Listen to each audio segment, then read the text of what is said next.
This is Andy Purewal for Boxing News. I'm joined by promoter Eddie Hearn, overseas over in New York. Eddie, how you doing? I'm doing good, mate. Yeah, a little quick trip for a few days and then heading to Riyadh, of course. Riyadh, then Australia, then Sunderland, then Mexico, then Belfast, and off we go again. So a lot happening. Um, Nice sort of week off, 10 days off, and then back to now making fights, making deals, a lot of big discussions out here in America. And yeah, always busy.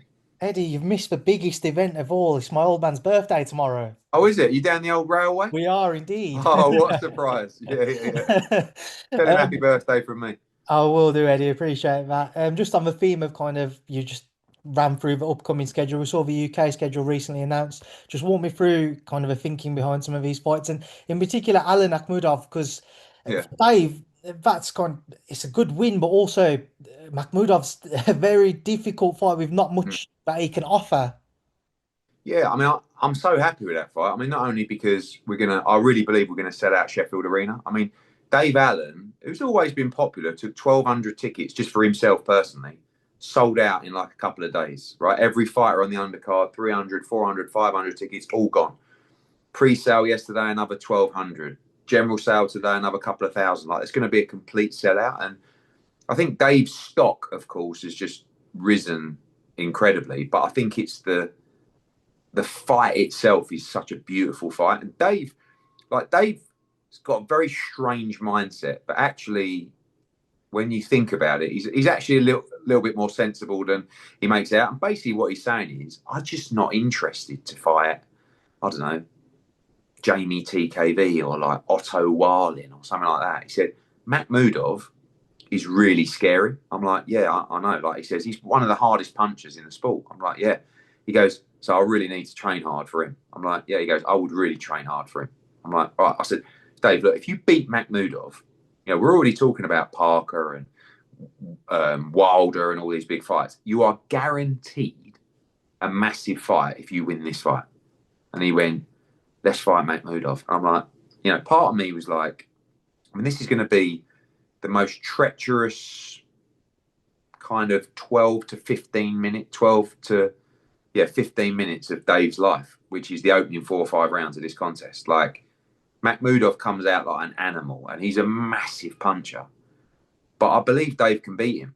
And to see him headline in Sheffield Arena in front of what will be, virtually a sold out arena, it's a pretty cool story, to be honest with you. And it is one of the great stories of British boxing. And, I've called this one the final eliminator for the triple ensuite and the electric gates. And that's really what this is. This is the fight that gives Dave Allen a wonderful, wonderful life post boxing. And I think Dave Allen is a lot smarter and a lot better than maybe even he knows. And if he can go in there and do a job on this guy and land himself a massive fight, who knows where it could take us? But it's a real feel good story. The card, the show is called Cinderella Man. I mean, it's a great card. You've got Junaid against Fawaz rematch. You got Padley against Bellotti. You got so much other stuff on the card as well. And I'm really seeing at the moment, and it's just boxing in general is in such a great place. Like we're seeing, obviously you've got two smaller shows, kind of next gen style with McCormack and the show in Sunderland, and then you've got a brilliant fight between George Liddard and Kieran Conway for the British and Commonwealth title. They're all sold out before we've even gone to general sale.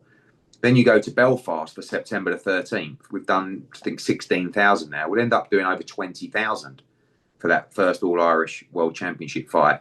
Then we're going to set out Dave Allen in Sheffield. Like, we can't sell tickets. Are like hotcakes at the moment.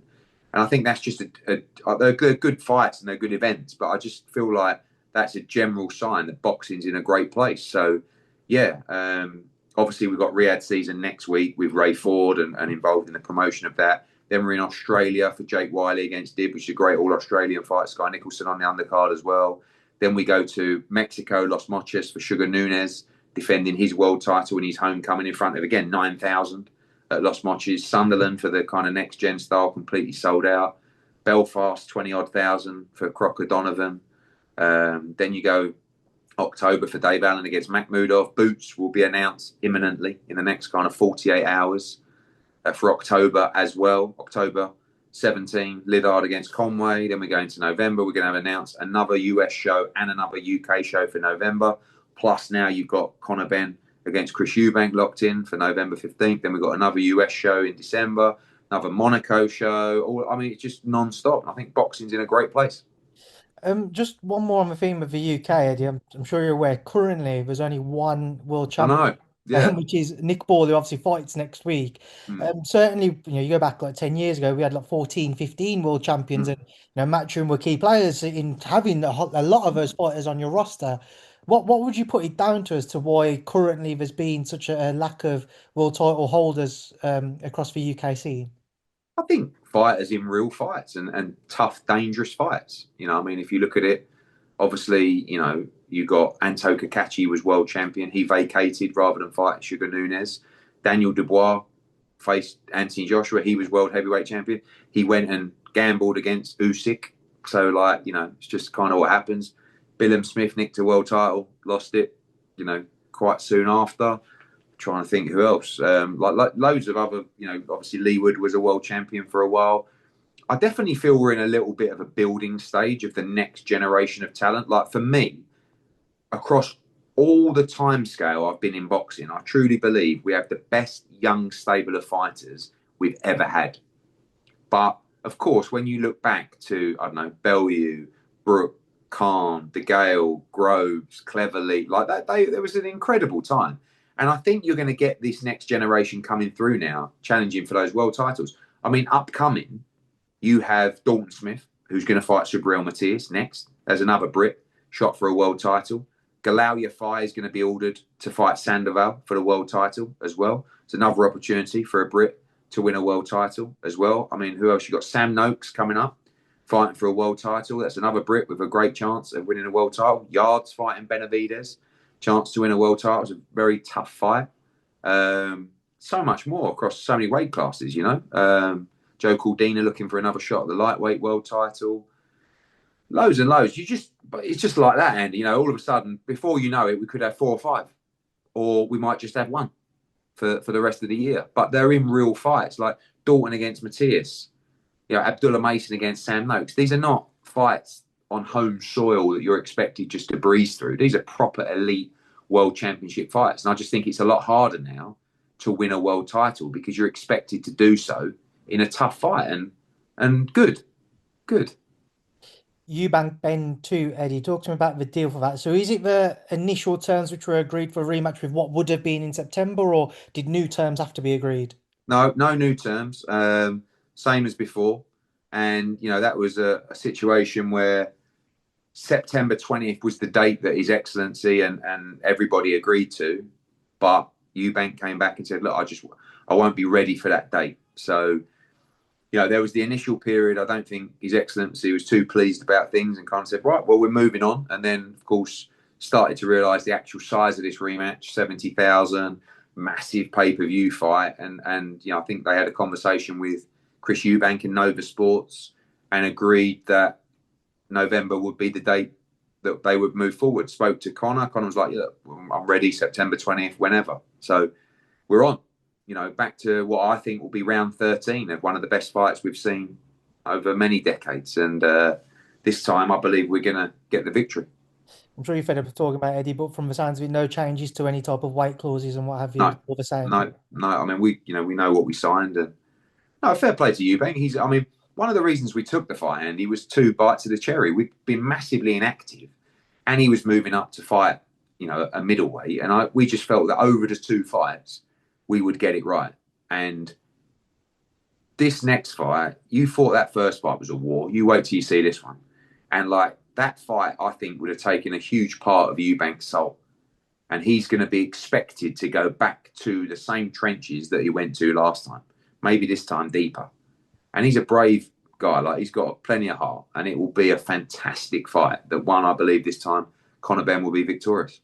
Eddie, the BBC coming back into boxing, teamed up with boxer your old mate Ben Shalom. What do you make of that move? I think it's good. We were actually, I was saying earlier, it's quite funny because we received a tender process last week because the BBC is publicly funded. The production for that, they had to send it out to production companies. And obviously we own a production company. So we got the spec for the deal 4 shows a year. These are the fighters, blah, blah, blah. And I was going to actually go for the tender for the production for a laugh, but we decided not to. And I think it's good, Andy. I know that we're very negative in the sport. It's like, oh, they won't have the money for big shows and the fighters. And there is an element of that. Of course, we do know that, the rumour is either no money or very little money, but it's still a great platform. And I think it's good that, boxing is, someone like the BBC is looking at boxing and saying, yeah, we do think it's a powerful sport. We do want to make that commitment to it. And not every fight has got to be a massive world championship fight. Like, maybe they will have the budget there for British title fights. But you can make some great British title fights. And you're still going to showcase the greatness of the sport.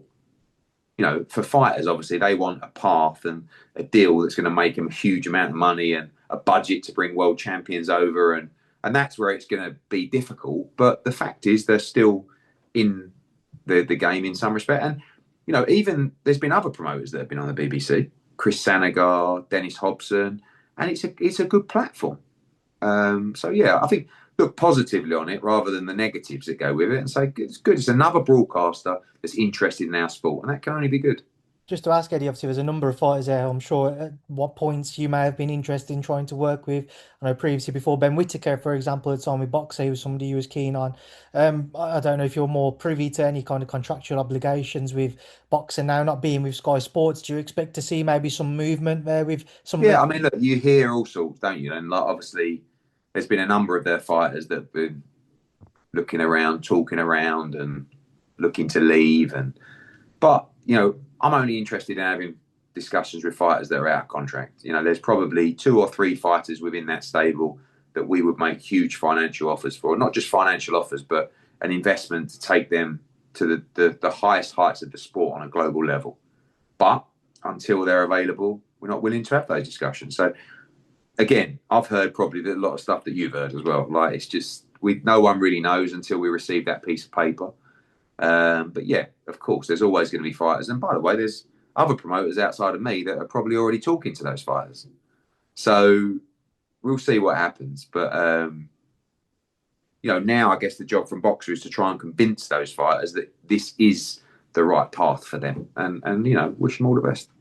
Eddie, you mentioned Jaron Ennis earlier and announcements imminent. So what can you tell me? What's this next chapter of his career going to look like?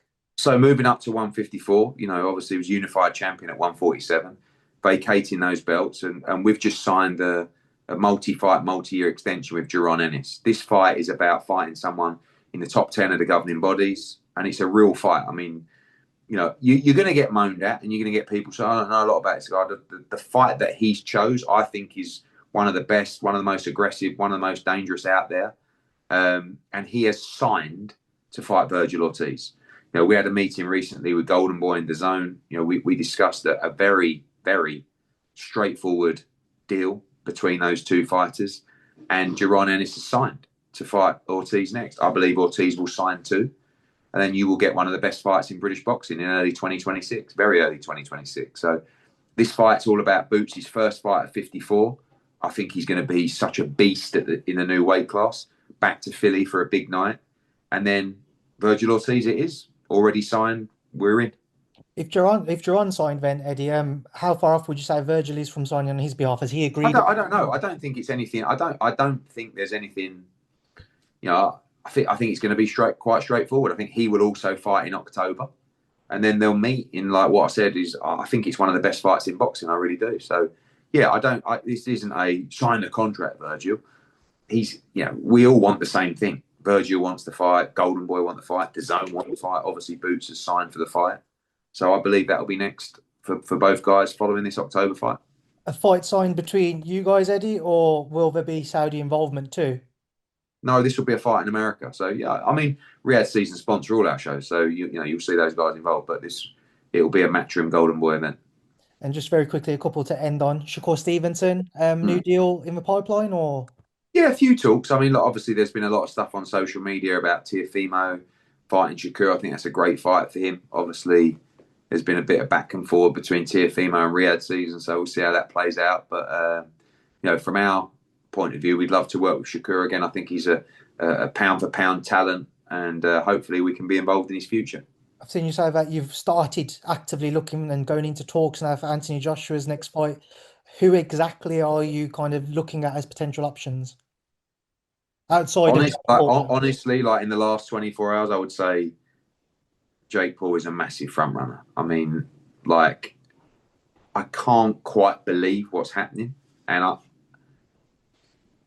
when you're negotiating with these guys and they're telling you, like, they actually think Jake is going to win the fight, and Jake thinks he's going to beat AJ, which is actually even more dangerous than just going in thinking, well, as soon as I get hurt, I'll just take a knee. And like they're convinced they can win. And when I first heard about the fight, I was like, it's just like there's no way Jake's going to take this fight. And listen, I respect it because I do think they're a little bit deluded, but I do think he's improved a lot. But do I think it's a competitive fight? No. Do I think it's a dangerous fight? Yes. Do I think it's a fight that may evaporate Jake Paul from the boxing world forever? Yes. I think there's maybe a lot of people that would like to see that happen. So it's gone from what I thought was a publicity stunt to a fight that has every chance of happening. So, the conversations with myself and Nikisa are in a really good place. And, they're not messing around. They're not messing around. What does Anthony get from this fight, Eddie? And other than Firstly, financial, yeah, other than the yeah. financial deal. First, we have to understand this is a business, and like that fight, bizarrely, probably does bigger numbers than any other fight you could possibly make, right? So, AJ's at the stage in his career. Obviously, he doesn't have a world title. We don't have an opponent locked in. I have to present opportunities for him, and when I go to him and say, "Look, this is basically how the conversation would have gone. I know this is crazy, but Jake Paul actually wants to fight you," and he's like, "Really?" I'm like, "Yeah," and obviously, it's going to generate this kind of like, I mean, there isn't one fighter on the planet that wouldn't go, what, you want me to go in there and chin Jake Paul for a load of money? Yeah, all right. I mean, that's basically how the conversation would go. Is it going to give him a shot at the Unified World Championship? Is it going to get him a legacy beyond what he's already achieved? Nope. It's going to be the biggest event in boxing, and he's going to go in there and flatten Jake Paul for an absolute fortune. That's what's going to happen.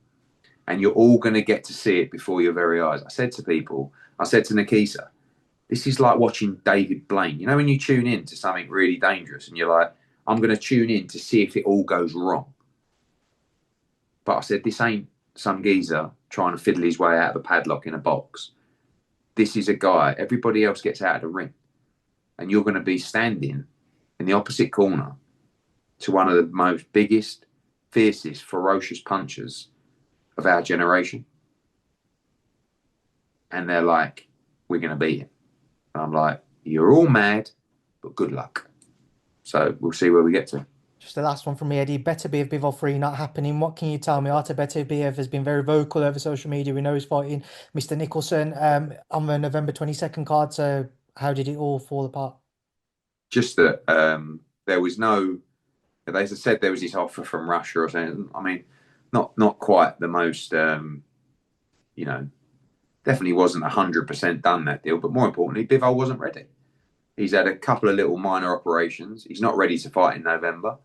And you probably won't see him fight till right at the end of the year or probably early 2026. So I think Dimitri, we don't have a problem fighting Beterbiev. I mean, he beat him comfortably in the second fight, and he'll beat him even more comfortably next time.